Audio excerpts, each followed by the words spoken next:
matapos ang sunod-sunod na kalamidad. Ilan dyan ang Super Typhoon Nando, Typhoon Opong at ang 6.9 magnitude na lindol sa Cebu. Sa isang briefing sa Bogo City, Cebu, sinabi ng Pangulo na maglalaan ang Office of the President ng 50 million pesos para sa pamahalaang panlalawigan ng Cebu, 20 million pesos bawat isa para sa Bogo City, Sugod at San Remigio, 10 million pesos bawat isa para sa Bantayan, Daan Bantayan, Medridejos, Medellin, Santa Fe, Tabogon at Tabuela at 20 million pesos naman bawat isa para sa ospital ng DOH at 5 million pesos bawat isa para sa mga ospital na panlalawigan. Iniutos din niya sa DBM o Department of Budget and Management na maglabas ng 150 million pesos bilang suporta sa LGUs ng Cebu Province at 75 million pesos bawat isa para sa Bogo City, San Remigio at Medellin. Para sa GV Balita Express, ito si DJ Joey Boy sa GV 99.9, your good vibes. COA ay bininyag ang ghost project sa Bulacan. Mga opisyal posibleng masampahan ng kaso. Para sa detalye ng balita, kasama natin DJ Noel. Ibalita mo. GV Balita Express. Panibagong audit report sa Independent Commission for Infrastructure o ICI ang naglalantad ng mga paid ghost projects sa ilalim ng Department of Public Works and Highways o DPWH sa 1st District Engineering Office ng Bulacan. Kabilang sa mga tinukoy ay mga proyektong pang-flood control na nagkakahalaga ng milyon-milyong piso sa Baliwag, Pulilan, Plaridel at Pagala na natuklasang hindi umiiral, inilipat ng walang paliwanag o hindi tumutugma sa itinakdang specifications ngunit nabayaran na ng buo ng mga kontratista. Tinukoy ng Commission on Audit o COA ang mga kumpanyang Sims Construction Trading, Top Notch Catalyst Builders at 888 Construction and Supply. Kasama rin ang mga opisyal ng DPWH na pinangungunahan ni District Engineer Henry Alcantara at Assistant District Engineer Bryce Hernandez bilang posibleng managot sa graft, malversation, falsification of documents at paglabag sa procurement laws. Sa ngayon, nakapagsumiti na ang COA ng 17 fraud audit report sa ICI at sa Ombudsman bilang bahagi ng malawakang investigasyon sa mga irregularidad sa proyektong pang-infrastruktura ng gobyerno. Para sa GV Balita Express, ito si DJ Noel sa GV 99.9, your good vibes. Bilang ng nasawi sa lindol sa Cebu, umakyat na sa 73. Search and rescue operation tinapos na ayon sa Office of Civil Defense. At para sa detalye ng balita, GV Balita Express. Tinigil na ng Office of Civil Defense ang search, rescue and retrieval operations para sa mga biktima ng magnitude 6.9 na lindol sa Cebu matapos na kumpirma na accounted na ang lahat ng nawawala. Umabot na sa 73 ang bilang ng nasawi, kabilang ang isang batang nadagana ng bahagi ng kanilang pension house kasama ang kanyang ina, anak at isang basketball referee sa San Remigio Sports Complex at isang 17 years old na dalagita na sinubukang iligtas ang kanyang ina at sanggol na kapatid. Bago matapos ang operasyon, kinailangang gumamit ng jackhammers at mabibigat na kagamitan ang mga responders upang mahanap ang ilan sa mga biktima. Samantala, nananatiling nasa labas ng Cebu Provincial Hospital ang ilang pasyente kahit idineklarang ligtas na ng structural engineering ang gusali. Ito ay dahil sa patuloy na pangangamban dulot ng aftershocks. Para sa GV Balita Express, ako po si DJ Frankie sa GV 99.9, your good vibes. At detalye mula sa PNP na sa itinigil na search and rescue operations. Para sa detalye ng balita, DJ Joey Boy, ibalita mo. GV Balita Express. DJ Frankie, inihinto na nga ng mga otoridad ang isinasagawang search and rescue operations para maghanap ng mga residenteng nasawi at mga survivors sa mga lugar na tinamaan ng 6.9 magnitude na lindol sa Hilagang Cebu. Ayon yan sa Office of the Civil Defense kahapon, araw ng Huwebes. Sinabi ni OCD spokesman Junie Castillo, ito'y matapos iulat ng mga lokal na opisyal sa Incident Command Post na wala nang nawawala sa kanilang mga residente sa pagtama ng lindol at natapos na rin ang paghahanap sa mga na-injured. Ayon pa kay Castillo, sa kasalukuyan ang prioridad ay ang paglilinis ng mga debris sa mga kritikal na pasilidad at relief operations sa mga naapektuhang pamilya. Sinabi naman ni PNP Public Information Office Chief Police Brigadier General Randolph Tuanyo na tinapos na rin ng mga PNP operatives ang search at retrieval operations nitong Miyerkules ng gabi dahil ayon sa mga opisyal ng mga naapektuhang lugar ay all accounted na ang mga nawawala, partikular na sa Bogo City na pinakamatinding niyanig ng lindol. Sa kasalukuyan, ayon sa mga opisyal, ang konsentrasyon ng idineploy ng mga sundalo at pulis ay sa relief at rehabilitation operations. Para sa GV Balita Express, ito si DJ Joey Boy sa GV 99.9, your good vibe. Panibagong 15 billion pesos na anomalya sa pagtatayo ng Super Health Center ng DOH naging haunted ayon kay Gatchalian. Para sa detalye ng balita, DJ Noel, ibalita mo. GV Balita Express. DJ Frankie, nagpahayag ng pangamba si Senador Win Gatchalian hinggil sa halos 15 bilyong pisong halaga ng proyekto ng Department of Health o DOH na nagsimula noong 2021 ngunit hindi pa natatapos o napapakinabangan hanggang ngayon. Sa pahayag, sinabi ni Gatchalian na kabilang na ang mga tinatawag niyang haunted super health centers. Haunted ang tawag niya sa mga ito dahil may mga nakatayungang gusali pero matagal nang hindi nagagamit at walang mga tao. Sa pagdinig ng Senate Committee on Finance para sa panukalang 2025 budget ng DOH at attached agencies nito, binanggit ni Gatchalian ang 2024 na ulat ng Commission on Audit kung saan lumabas na 123 proyekto na nagkakahalaga ng 11.5 billion pesos ang hindi natapos sa itinakdang panahon ng kontrata. Batay naman sa datos ng DOH, sinabi ni Gatchalian na mula sa 1,099 super health centers na planong itayo mula 2021 hanggang 2024, 319 projects na nagkakahalaga ng 3 bilyong piso ang nananatiling hindi pa rin tapos o hindi pa nag-ooperate. Bilang tugon sa issue ng mga hindi tapos at hindi gumaganang proyekto ng DOH, iminungkahi ni Gatchalian ng isang counterpart program kung saan matutulungan ang DOH at mga local government units sa paglalaan ng pondo para sa pagpapatayo at pagpapatakbo ng mga pasilidad na pangkalusugan. Para sa GV Balita Express, ito si DJ Noel sa GV 99.9, your good vibes. At NBI nagsampa ng patong-patong na kaso kay Alice Guo. At para sa detalye ng balita, GV Balita Express. nagsampa ng dalawang magkahiwalay na kaso ang National Bureau of Investigation o NBI laban kay dismissed Bamban Mayor Alice Guo at sa kanyang pamilya dahil sa pagtatayo ng mga negosyo at pagbili ng real property sa Marilao, Bulacan. Sa isang pahayag, sinabi ng NBI na naghain ito ng 30 counts ng falsification of public documents na may kaugnayan sa businesses Articles of Incorporation, Secretary Certificate at 2021 General Information Sheet. Naghain din ng NBI ng 30 counts ng simulation ng minimum capital stock sa ilalim ng anti-dummy law. Gayon din, 4 ang counts ng falsification ng public documents dahil sa pamemeke ng aplikasyon para sa negosyo, occupancy at building permit. Ayon sa NBI, ang mga kaso ay inihain laban kay Guo na kinikilala ding bilang Guo Huaping, Sheila Guo o Mier Zhang, Simen Guo at Lin Wenyi. Samantala, kinasuhan din si Guo ng karagdagang 6 counts ng falsification of public documents na may kaugnayan sa deed of sale at public documentary stamp. Ayon sa NBI, lumabas na sa investigasyon na si Guo at ang kanyang pamilya ay incorporator ng ilang kumpanya na may principal address sa Marilao. Para sa GV Balita Express, ako po si DJ Frankie sa GV 99.9, your good vibes. Isang lalaki patay matapos pagbabarilin sa Lucena City, Quezon. At para sa detalye, DJ Joey Boy, ibalita mo.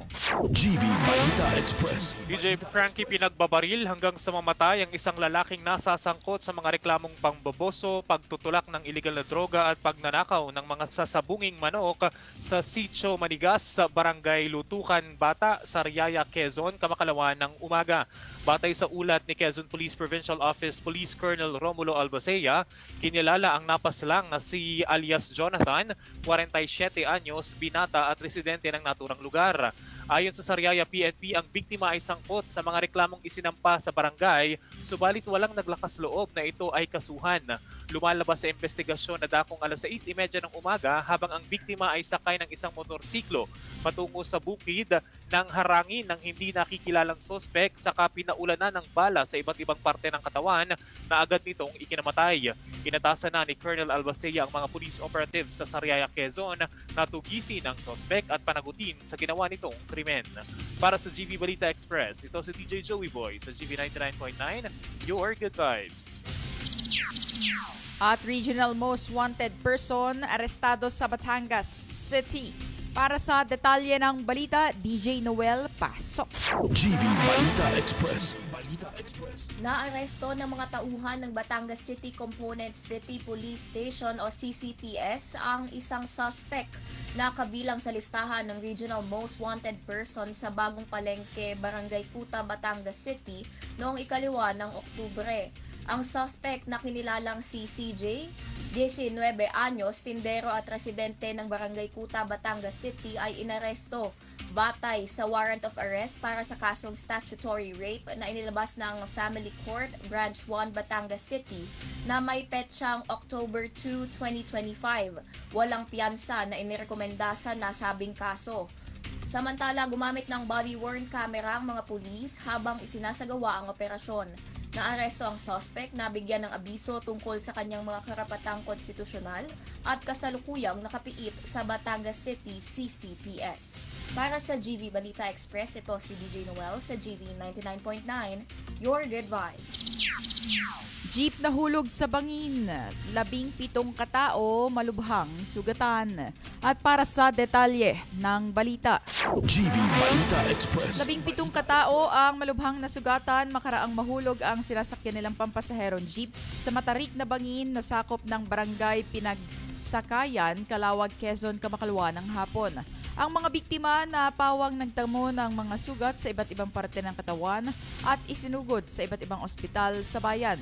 Sa ulat ng Calawag PNP, bandang alas 2 ng hapon ay sakay ang mga biktima ng passenger jeepney na minamaneho ni Luisto at binabagtas ang kahabaan ng Pinagsakayan Santo Angel Farm to Market Road sa bisinidad ng barangay Pinagsakayan, Calawag, Quezon.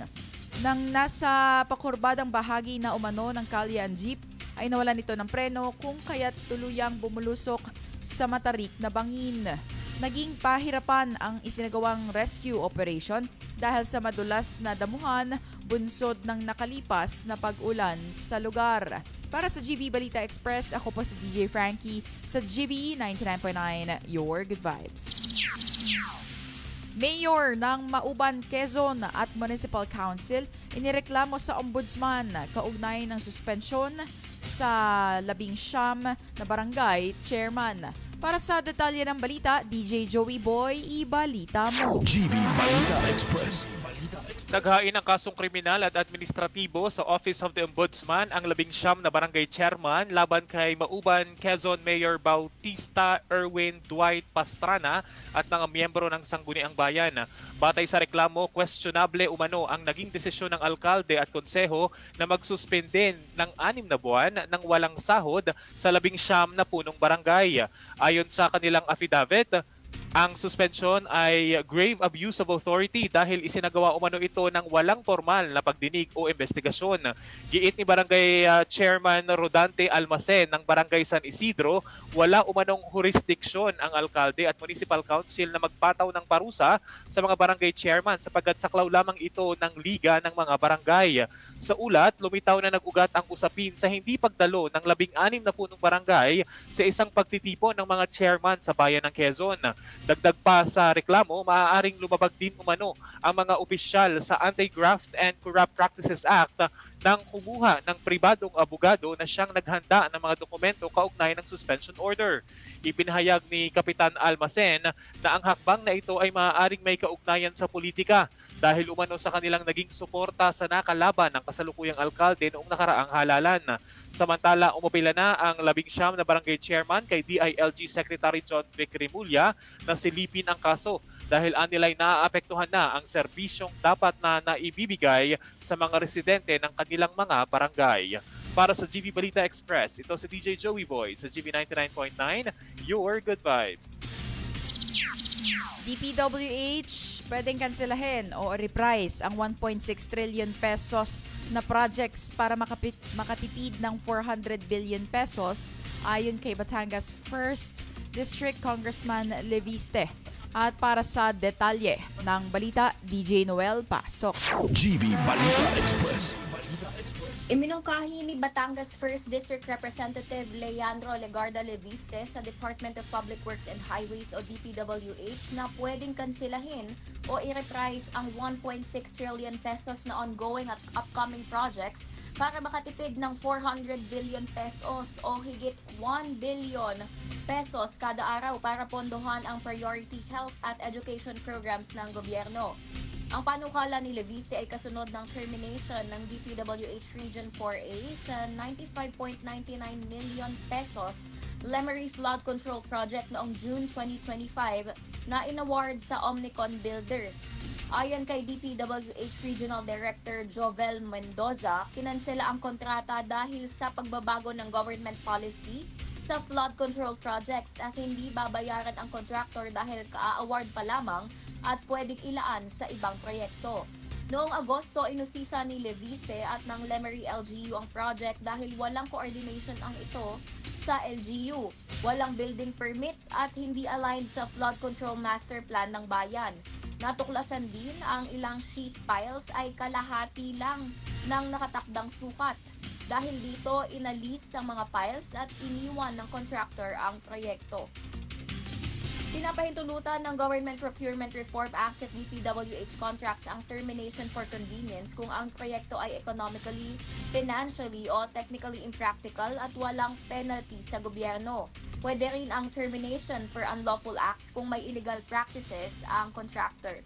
Sinabi ni Leviste na pwede ring i-recompute ang Detailed Unit Price Analysis o DUPA para sa mas mababang presyo ng mga susunod na DPWH projects. Ayon kay DPWH Secretary Vince Dizon, pwede itong ibaba ng at least 10% at posibleng mas malaki pa.